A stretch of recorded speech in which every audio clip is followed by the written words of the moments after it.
Anything that we always bring out here always on our Hubei Turquoise is always a sellout. This is 4.1 stars at hsn.com, but it's a stone, a turquoise bead that has that wonderful kind of 70s, 80s, very vintage, antique vibe, and that's what it's kind of known for, isn't it, Jay? It's antique vintage turquoise. I don't know if, you know, like if you look at this, I have specimens. I don't know if they could zoom in on this at all. Can you guys show this? No. Yeah. Well, I think we can over here. Can you show these, Rebecca? Oh, yeah, we're coming on in. And by the way, it's on sale for $199.98. All right, do you see these specimens? These weren't acquired. These weren't acquired, a few months ago or a year ago or 2 years ago. Do you know that when these specimens, cool. I got these in the mid-70s.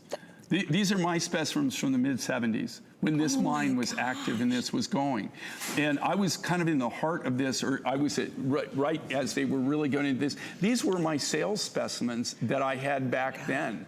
And so I kept these, and if you look at this material now, there were years and years and years that you can't get this. This has been closed, okay? The mine's been closed since they were mining late 70s, early 80s. After that, closed, shut down. The government came in, closed it all down. It's still closed to this day. You can't go in there. Even as a Westerner, I'm not even allowed into the region. Even the Chinese, they have to have family in the area to even go to it. They don't keep everybody out. They are building a massive, in fact, here's my connection right here. This is one of my business partners in one of the businesses I have where we acquire turquoises and everything.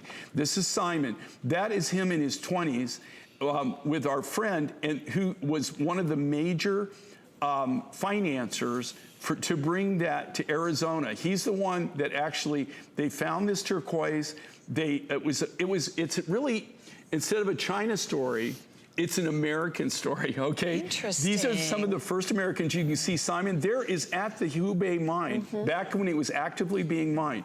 You can see the two Americans there. They're still around. They were some of the original people that actually showed them how to mine, how to cut, and what they did, they provided the key thing. They provided the market.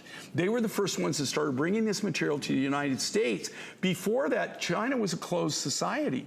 You never saw any of the turquoise. These are actually taken last year. These shots were taken last year. These are really recent. This is what the mine looks like today. If you see those two red doors that are open there, if you go in there and go that goes back into the tunnels, back into the mine. That door right there leads into the original tunnel. This is all shut down. It's all guarded by the military. You're not even allowed to go into the area. There's Simon today at the door.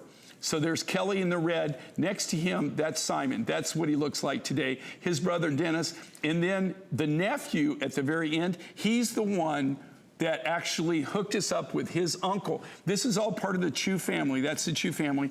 They hooked us up with the rough material. This came out of this rough material came out of a private stash of one of the Chu brothers, the original miners that own this. They've had this since the 80s. Wow, and Jay. Because of that, as a Westerner, there's no way in heck that you'd be seeing this right now. It's only because of those people that you just saw right there that they put this deal together, they found about it, and we were able to do this and be able to cut this. Now, I'm down to the last of the material.